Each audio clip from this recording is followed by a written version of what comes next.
It's a funny place to be, stuck in a seemingly mundane world with an inner knowing that the universe is so much more than our mortal minds can comprehend. Yet we all have the capacity to know peace and our oneness with the wholeness of life. And through these interviews, discussions, and reflections, it is my intention to share this possibility. I'm Ryan Kurczak, and this is the Kriya Yoga Podcast. Okay, great. So it's been a month since I saw you all last. And last month we talked about ways of experiencing supreme consciousness. We focused on some verses within the Bhagavad Gita.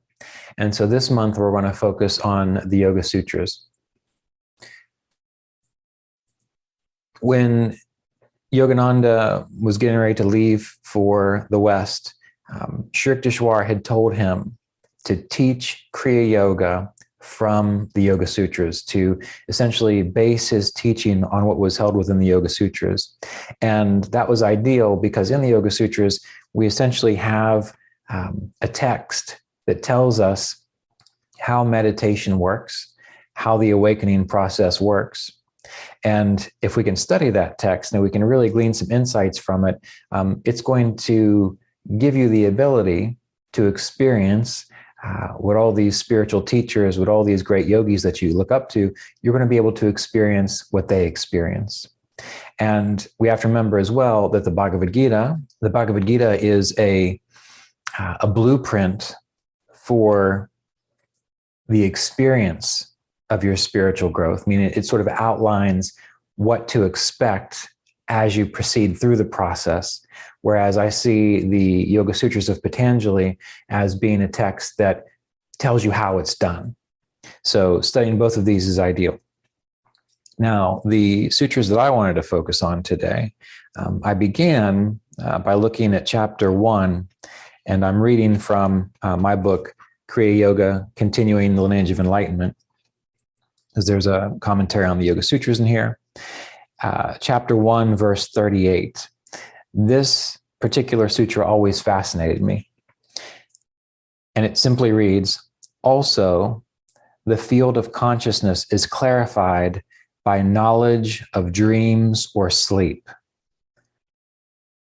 Chapter 1, verse 38. Also, the field of consciousness is clarified by knowledge of dreams or sleep. Now, as with all things in the Yoga Sutras, there are different ways of understanding. Like there are different levels of nuance. There are different levels to each sutra. And you can always look at that and focus on the idea of yoga nidra. Many of you have heard that term. That's when many people go to yoga studios, and essentially what they do is they do a deep relaxation in corpse pose. And that's often described as an introduction or entryway to yoga nidra. And that's very good and that's very helpful, because what that does is in time, the more that you meditate, it gives you the ability to stay alert and present and conscious while you sleep, while the body sleeps, I should say. And then when you're in that state, that means the body can rest very deeply, sleep, even snore, and you're still present and aware, which means if you want to practice meditation techniques as that free point of awareness, consciousness that you are, you can do that while you're sleeping. Even to this day, there'll be times when I'll be laying in bed and it seems like I'm asleep and I start snoring, and Jasmine will hit me to get me to stop snoring. And I am as awake and present as I am right now talking to you. So imagine as though you're like doing something and you're just talking, and then all of a sudden you feel like someone smack you. Well, it's jarring, and it always makes me go, well, what's going on here? Because I know now that my body is going to sleep, but I'm still present. And usually when I'm doing that, I'm doing some kind of meditation technique, like chanting through the chakras or focusing on a mantra. So in time, you can learn to remain present while the body sleeps. Now, not everyone likes to do this.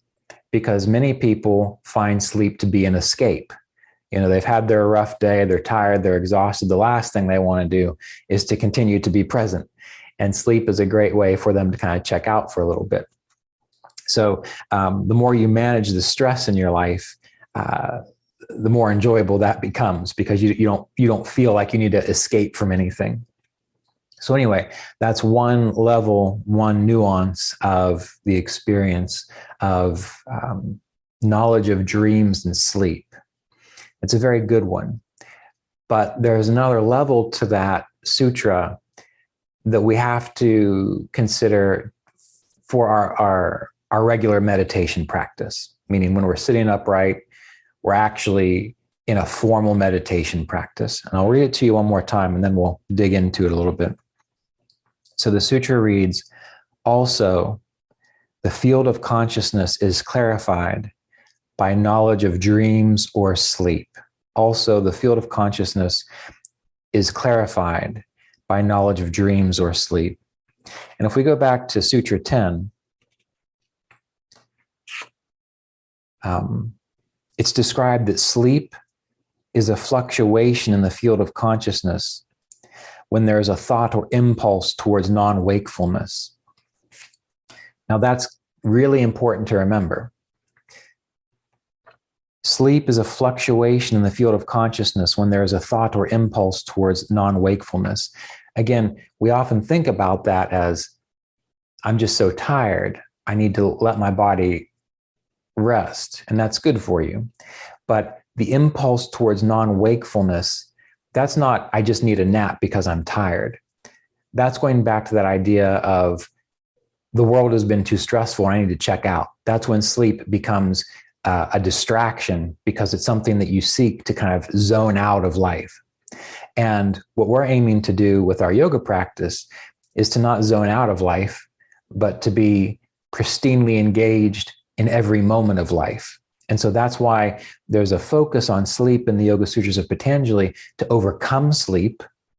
Again, it's not to overcome the need to let your body rest, because you need to do that. That's good for you. It's to overcome that drive, essentially to escape. And there are described these three stages.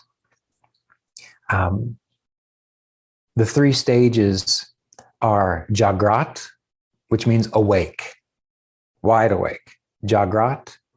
And then there's Svapna, which means like dreaming. And then there is the idea Sushupti, which is deep sleep. And when we think about these things, we often think of, well, we're wide awake right now. Hopefully you're paying attention and you're engaged. That's wide awake. And then there's the dreaming state, where maybe you're daydreaming or you are asleep, and there are just different things going through your mind. And then there's Sushupti, which is deep sleep. That's when you're so out of it, fire trucks could be going by, or fireworks could be going off, but you're just so tired that you're not even aware of it. That's how we often look at it. But really, with the nuances of Sanskrit, those words refer to the three levels of your being. And when sages and yogis talk about transcending sleep or using dreams, it doesn't mean that you become like the sleepless saint in Autobiography of a Yogi. If you're meant to not sleep, you won't sleep. Trust me. We all need sleep, but to not be overcome by sleep. And so when we meditate, we have to recognize these three stages. There's the initial stage that we experience when we begin, where we are present and we're doing the mantra, or we're doing pranayama, and we're there, we're engaged. But as time goes on, as the meditation technique continues to work, we start to slide into, from Jagrat, awake, we start to slide into Svapna, which is often translated as like dreaming, but really it's just the subtle level of your consciousness. It's deeper, it's a deeper level of your consciousness. So that's when, if you can stay actually physically awake, that's when you start to have random thoughts pop into your mind, or emotions come up, or memories, or you become so quiet that you start to see maybe visual patterns in your mind's eye. If you are able to stay, again, physically alert and awake, then you are moving into that svapna, or that dreaming state. And this is good because that's starting to give you the capacity to transcend your attachment to specific states of consciousness. Now, it would be wonderful if people could get to this stage.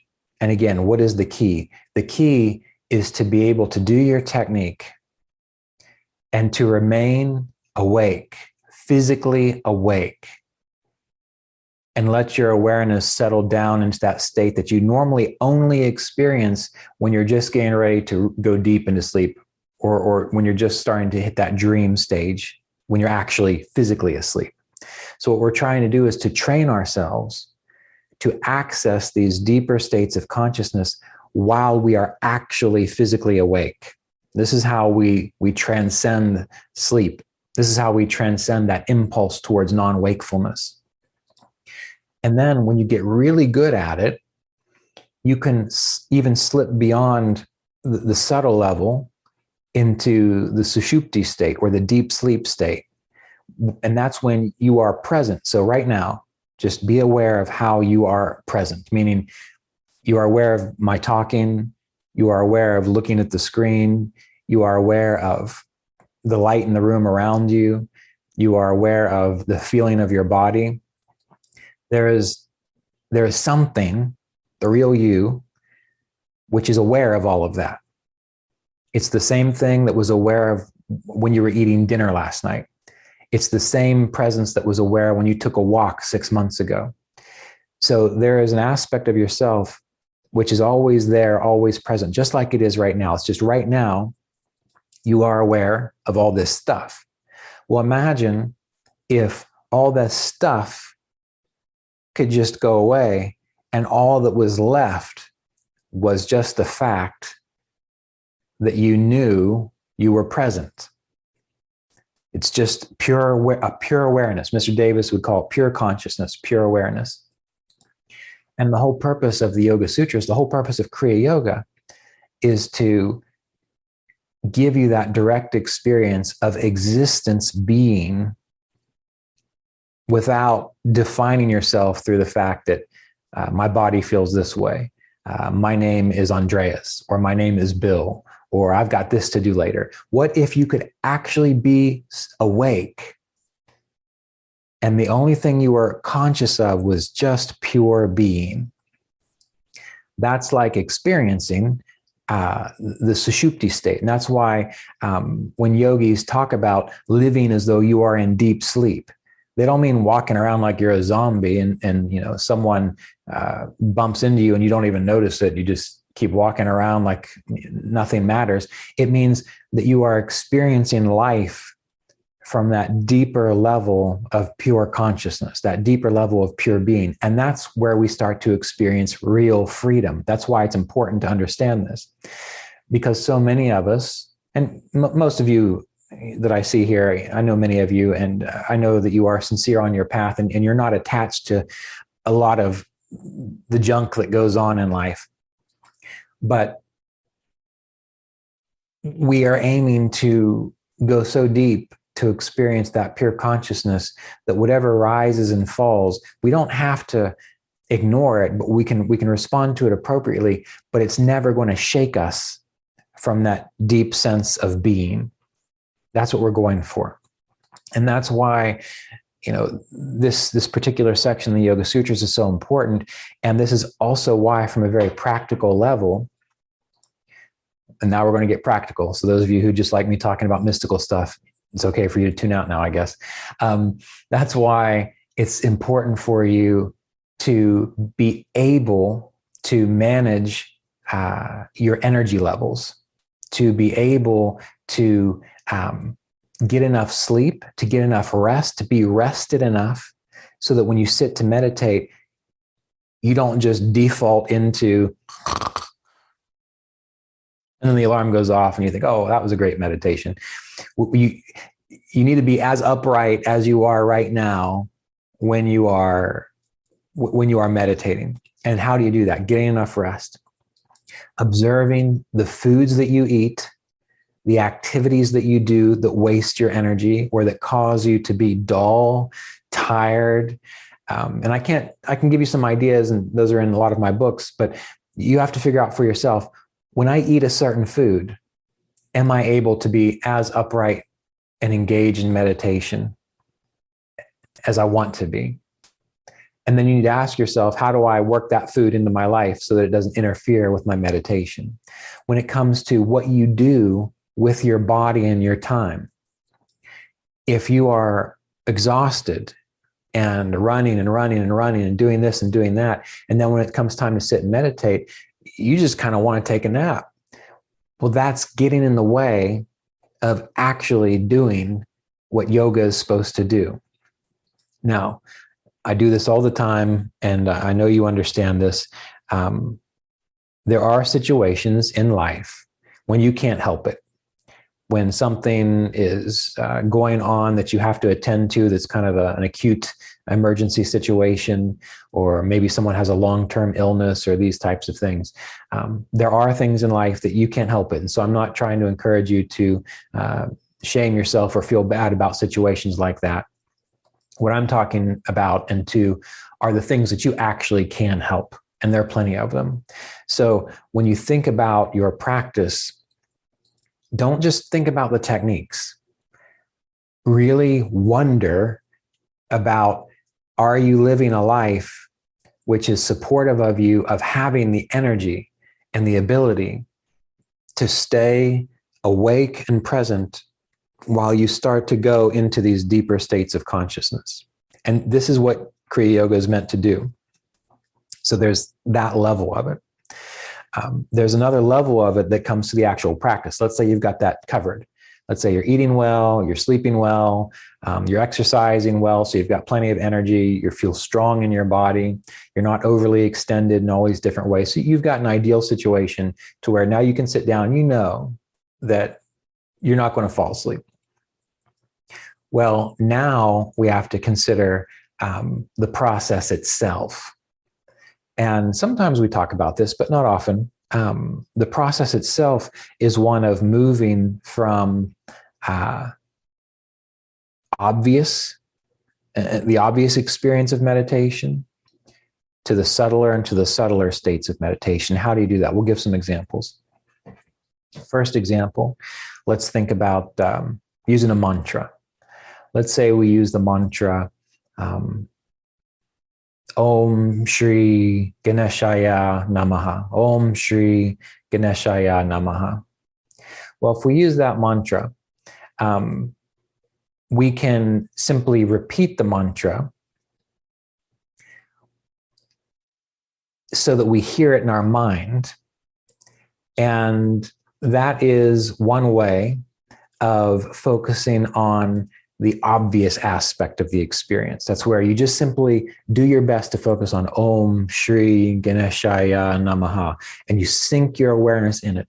Distractions come up, you come right back to the mantra. You start thinking about your to-do list for tomorrow, you come back to the mantra. You start thinking about what happened to you in a very difficult situation 8 years ago, you return your awareness to the mantra. That is the Jagrat, the awake experience of it. And that's very useful, and we have to do that. Many people only go to that stage. But now we want to move into the Svapna level, the subtle level of the experience. And so what do? Well, it's helpful if we actually know the meaning of the mantra we're using. So Om Shri Ganeshaya Namaha. Well, Ganesh, the son of Shiva, the son of infinite supreme consciousness, the remover of all obstacles, the experience of freedom and boundlessness. That's, in a sense, what Ganesh represents. And Namaha, that means I acknowledge with reverence. So what you do is you've done the mantra for, say, 5-10 minutes mechanically, but such that you've got the words moving in your mind in a very obvious, direct way. Well, now we have to move from there to a deeper state. And how do you do that? Well, then you consider what does the mantra mean? I acknowledge with reverence this infinite field of boundlessness, of opportunity, of overcoming obstacles, things being free and working out well. I'm just using these words as relationship to Ganesh. So then what you have to do is, as you chant the mantra, now in the subtle part of you, the inner energetic part of you, you have to then imagine what it would feel like if you were within that field of awareness, of being freely supported, of having every appropriate opportunity available to you. Well, if you really think about that and feel that, there's a specific feeling to that. It feels strong. It feels joyous in a way. So to hit the subtle level, the Svapna level, the dreaming level, you have to start engaging the energy of the body, the energy of the mind, the energy of the emotions as it relates to what the mantra means. And maybe you only make it that far in your meditation. That's fine. Maybe you spend 5 to 10 minutes doing that. And that's the extent of what you have the capacity to do at this time. And we have to remember that we have to build up to these kinds of things. So whereas it might take someone all they can do to simply just focus on the verbal repetition of a mantra, well, once they get the hang of that, then they move into the subtle.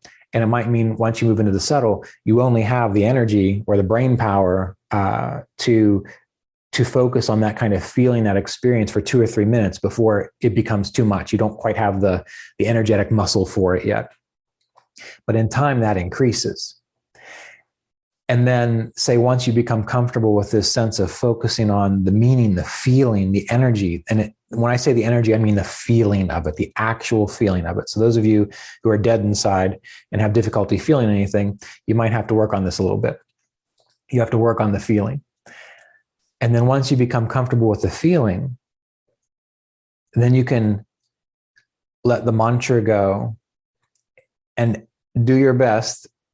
It's subtle, it's slippery, to move into just the being, the knowing that you are a part of that field of the energy of the mantra that you were experiencing. You move into kind of the witnessing stillness while still feeling that expansiveness all around you. So you're no longer thinking a mantra. You're no longer actively aiming to feel a certain experience. You now have the capacity to kind of let go of the reins and let the momentum of your practice carry you forward. And that's beginning to access what you could call the Sushupti, or the deep sleep state. So I'll review this because this is something you'll have to experiment with, and maybe we'll do it during the meditation today to help out. You want to move from Jagrat, the awake state, into the dreaming, subtle state while still being present, not nodding off, not falling asleep, not going into a trance. And then you still want to be able to maintain that upright awareness as you sink down into the deep sleep state. So to anyone watching you, you are just as perfectly awake, upright as you were when you got started. You didn't start like this and then end up like this and then end up like this. You're perfectly upright the whole time. And if you fail, if you have difficulty with this, if you go from here to here, down to here, that's okay. As long as you are aware of trying to remain present and awake, because in time you'll get it. I can remember when I first started recognizing these changes in states of consciousness. In my mind and my awareness, I was perfectly awake, but I was like this. I would catch myself falling over. And I was like, why am I falling over? Like, oh, my body is doing what it's doing, but I'm there, but not quite. And so I had to train myself to catch it when I started to lose it a little bit, when I started to kind of fade. I had to say, no, lift back up, take some deep breaths, get back into it, stay upright.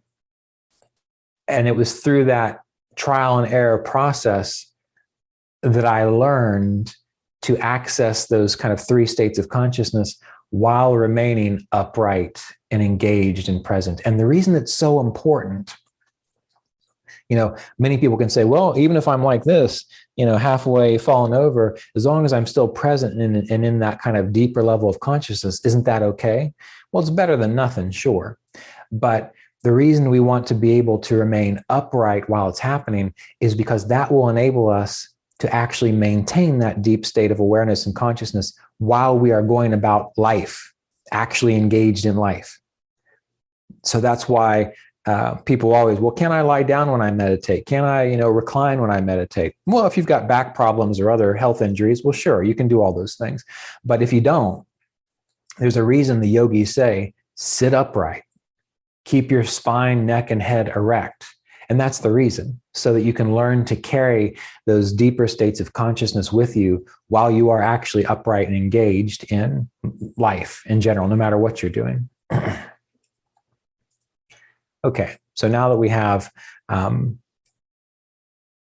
general idea of what the process of staying awake, going into deeper states of consciousness and meditation, while we have that fresh in our mind, what I'd like to do for today's session is practice. We'll do a practice session together.